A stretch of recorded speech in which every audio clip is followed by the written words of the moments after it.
Hello friends, आज आपण बनवणार आहे धपाट्याची रेसिपी. तर धपाट्याच्या रेसिपीसाठी मी पीठ घेतलेलं आहे, गव्हाचं 1 वाटी, ज्वारीचं आणि बेसन 1 वाटी घेतलेलं आहे आणि हळद 1 चम्मच टाकलेली आहे. मी हिरवी मिरची, कोथिंबीर, जिरं आणि लसूण आणि चवीनुसार मीठ टाकून ते मिक्सरमध्ये बारीक करून घेतलेलं आहे आणि ते मिक्स करून मी पाण्याच्या साहाय्यानं धपाट्याचं पीठ मळलेलं आहे आणि घट्टसर नाही तिंबायचं आहे, पातळ तिंबायचं आहे पीठ. बघू शकता मी जसं पातळ तिंबलेलं आहे तसंच पातळ पीठ तिंबायचं आहे. त्याच्यानंतर मग मी व्हाईट कपडा घेतलेला आहे, कॉटनचा घेतलेला आहे.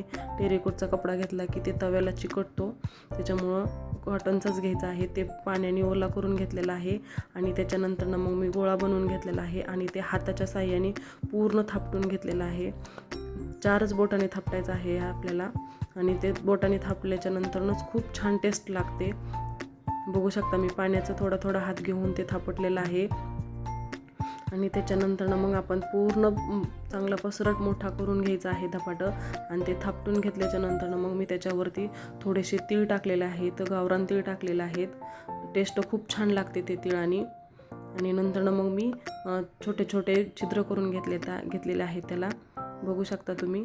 त्याच्यानंतर मी तवा गरम करून घेतलेला आहे. तव्यावरती मी तेल टाकलेलं आहे आणि तेल टाकल्याच्या नंतर आपण ते कपड्यावरती थापटलेलं धपाटं आहे ते उलटं करून टाकायचं आहे आणि त्याच्यानंतर मग वरतून थोडंसं आपण तेल टाकलेलं आहे. ते तेल टाकल्याच्या नंतर परत उलटून टाकायचं आहे, पलटी करून टाकायचं आहे धपाटं आणि ते नंतर खूप छान भाजायचं आहे आणि थोडंसं भाजल्याच्या नंतर अजून वरतून थोडंसं तेल टाकायचं आहे आणि ते तेल टाकून थोडंसं अजून 5 ते 10 मिनटं भाजल्याच्या नंतर आपण डिशमध्ये काढून घेणार आहोत.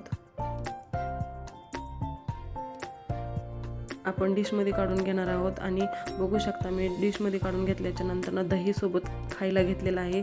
खूप छान माझे धपाटे झालेले आहेत. तुम्ही पण रेसिपी करून बघा. माझी रेसिपी आवडली असेल लाईक, शेअर, कमेंट करा. धन्यवाद.